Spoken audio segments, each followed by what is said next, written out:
Hello, gang. Tattoo Biker here with you. And tonight, I've got 3 real encounter stories from viewers who reported seeing strange and unidentified creatures or cryptids. I've got reports from Texas, Indiana, and Minnesota, detailing all kinds of bizarre goings on, so you don't want to miss this one. Now hustle up, grab your gear, and let's ride to cryptid country.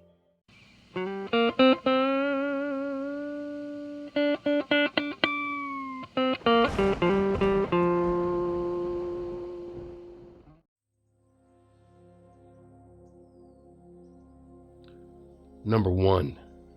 Dear Biker, back in 2001, I was employed at the Stephenville, Texas Police Department as the patrol night shift sergeant. My shift was from 7 p.m. to 7 a.m., and on this particular night, I had been at the police department for a short break. I walked out to my patrol car and left, heading east. I drove 1 block over and noticed something on top of the post office that, caught my attention. I stopped my patrol vehicle in the street between 2 vacant parking lots. The post office was located 1 block to the north of my position. This was a cloudless night and, very clear. My driver's side window was down and was in direct line and view of what I was observing. I first saw something light green, getting larger as it was heading across the roof of the post office towards my direction. As I watched it, I began to realize that it appeared to exactly resemble a person walking. It stopped at the edge of the flat roof of the post office on the side facing me and then stopped. The best description I can give of the thing that I saw is the following. It appeared to be about 8 feet tall. I based this on the height of the post office wall in proportion to the thing's height. The body of this thing had a regular build to its height, meaning a person who was in good shape, not fat nor thin. The most extraordinary item was the thing was transparent. The lines of the thing were fluorescent green, which gave it somewhat of a mass, but it was still transparent. The thing had great 3D detail. Every feature, except for the height, appeared to be human. The clothing appeared to be what I would call a jumpsuit, but again, it was all 1 color and made up by its green outlines. The thing appeared bald to the best of what I could remember. This thing stood at the edge, put its hands on its hips, turned its upper body, and began looking back off to the west, as if it was watching something. It then turned and began looking off to the east for a few seconds. All that I could think was that I couldn't believe what I was seeing, and I kind of hoped that it didn't see me. A few seconds later, it walked to the edge and looked down and looked directly at me. At that moment, I didn't feel any fear. And I don't know if I could actually see a smile, or if I just had a feeling like it was smiling down at me and saying, you saw me. I'd never at any time felt threatened. And this thing turned and began walking back the way it came. I remember saying to myself, like hell you're getting away. I drove to the back side of the post office, and the walls of the post office are about 25 feet tall on all sides. I knew that it couldn't jump down, so I called the fire department, which is located next to the police station, and told them to bring a ladder truck over to the post office because I believed that someone was up on the roof. Another police unit left the police department and set up watching the opposite sides of the building. About 5 minutes later, the fire department arrived. I told the others to stay down, and I would check the roof. I climbed up there, and there was nothing. I quickly searched the spot on the roof where it had been standing, and the path it walked, and still found nothing. I believe the roof was graveled, but I can't remember for sure. The officer and fire department personnel, I'm sure, thought I was nuts, thinking that someone was up there. I dared not tell them what I saw. So I've sat on this for years, and I've only told a few close friends about the experience. Since the internet has come out, and I've tried to research any other sightings as such, but I've yet to find anything like what I saw. I can say this with the utmost confidence. I know what I saw. There was far too much detail in this thing. This was a very clear night. The thing had a dark sky behind it, so it was easy to see, not to mention its size. I've been retired from the police department for 4 years now. I run my own business and do private investigations and security contracts.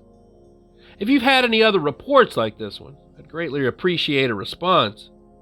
This has bothered me for years, and I would just like to know what y'all think I saw, or what it could have been. Thanks in advance. If you need an exact time and date, the police department should have made a call report on the incident. The month and day above are just a guess. I can't remember precisely, but the year should be close. Thanks for reading. Signed, Anonymous. Number 2. Hey TB, the encounter I had didn't last very long, but I'll never forget it. I grew up in a small town of about 4,000 in Sullivan County, Indiana. I lived out in the country, outside of the city limits, with my parents and 2 older sisters. We lived there on about 20 acres, half being open fields and the other half wooded. The wooded 10 acres were full of wildlife. Deer, rabbit, coyote, skunk, squirrels, and turkey all lived or made their way through the area pretty frequently. Not much around, but nature. You get the idea. Growing up there was a paradise. My best friend Josh, who lives about 3 miles down the road, would often ride his bike down to my house, and we would just spend hours in the woods exploring and swimming in the creek. We hunted and explored those woods every chance that we got. And then one day, when we were about 13 years old, he showed up at my house, but not on a bicycle. No, sir, he had a YZ80, 2-stroke dirt bike. And for the next several days, he would come by and we would take turns running the hell out of that old two-popper, cutting trails through the woods and finding natural launching points out in the field. So naturally, the next step was for me to grind my parents down and convince them to get me something to ride as well. It took a few months, but they finally agreed to purchase me a little 4-wheeler. Now, they didn't just give it to me. It was summertime, and there was a lot of work to do to maintain the property. So they would wake me up when they went to work and leave me a list of chores to get done before they came home. This is how I paid them back for my little new-to-me ragged-out 4-wheeler. My buddy Josh and I noticed that there seemed to be a lot less wildlife around. At least, not as many turkeys, rabbits, and squirrels as we had gotten accustomed to running across. We just wrote this off because we had turned a once peaceful place into a junior Evel Knievel motocross track. Then one day, around 12 o'clock, I happened to be riding alone when I was supposed to be doing my chores. Now, I wasn't really allowed to ride alone, and definitely not when I was supposed to be working. I was a 13-year-old boy, so sue me. I had just made a new trail that went up a very steep, but not very tall hill. Once you hit the top of the hill, you would pop out into a little clearing into the woods. It was a half-moon-shaped clearing, along an otherwise straight woodline. At some point, it had been cleared. It looked like someone had been planning to build a house there, way before my family owned the property. Once I popped out into the clearing, I was hit with one of the most awful smells that I'd ever been around. I can't even explain what it was like. I've never smelled anything like it before or after. If I had to give you an idea, it was like the smell of death times 10. I immediately took a hard right and followed the semicircle shape of the woodline, staying in the clearing. And that's when something caught my eye as I was coming around to where I was able to see the top of the trail that I had just exited. I stopped my 4-wheeler and took a double take. Where I had just exited the woods was a deer standing up on its hind legs. Now, I've seen deer stand on their hind legs before. It's not really uncommon. And they'll do it when reaching for leaves, fruits, berries, if they're high up in a tree. What was uncommon about this thing was it was at least 13 feet tall. It was a towering sight to see. I had already stopped and turned the 4-wheeler off. Disgusted by the smell, but amazed at what I was seeing, we were in a stare-down for what seemed like an eternity. I finally mustered the courage to say something. I was scared but intrigued. The word "hi" was all I managed to squeak out. The moment I said the word hi, the deer took a step towards me. That's when I went from being scared and intrigued to being absolutely terrified. I scrambled to turn the four-wheeler back on and get the hell out of Dodge. The deer, although slowly, was walking towards me the whole time, one back leg in front of the other. Its walk is hard to explain. It was walking on its two hind legs like a person, but also kind of, floating towards me. I don't know how else to explain it. It definitely wasn't natural. The deer's mouth was also different. It had a much longer snout, and its lips were pulled back like it was smiling at me. The eyes looked like human eyes as well, not the all-dark eye you would typically see on a deer. The image of that smile and the way it looked at me with those eyes, that'll haunt me forever. I still, as an adult, have nightmares about this from time to time. I got the four-wheeler started and took off at record speed to about 100 yards away. I had turned back to the clearing and saw nothing. This thing was just gone. I just sat in that spot in the field for about 10 minutes, watching. After waiting, I rode back to the clearing, and the smell was gone. I decided it was best to go home at this point.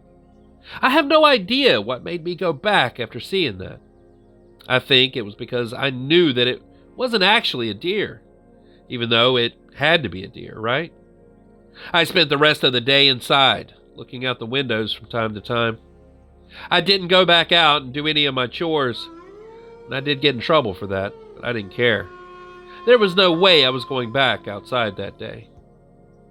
Anyway, that's my story. This is my first time ever telling it. I've never told a soul before about this, not even one person, in fear of being called a crazy person, and I've debated about sending this to you for a while.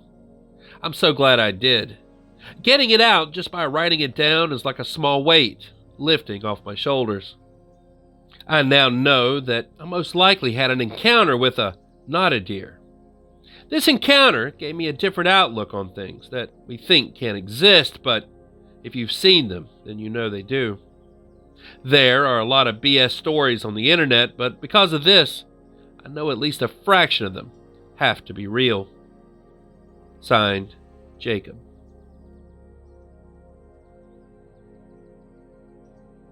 Number 3. Dear Biker, this happened last summer in Minneapolis, Minnesota.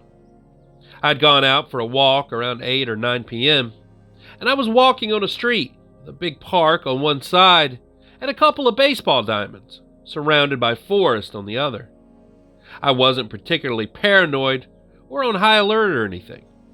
I stopped under a street light to light a cigarette, and for some reason the forest across the street catches my attention, and I don't really know how to explain that. Anyway, I kept walking until the forest part I was watching was right across the street from me, and then I stopped. I was just looking at it, and all of a sudden, I heard my girlfriend's voice come from deep within the forest saying hi. It sounded really happy, and I knew my girlfriend was still at home, so I just did what I thought would be best and ignored it, and kept walking. I was really creeped out. After I got a block or so away, I turned around, and I saw a really tall, dark silhouette stand up from behind a minivan parked down the street.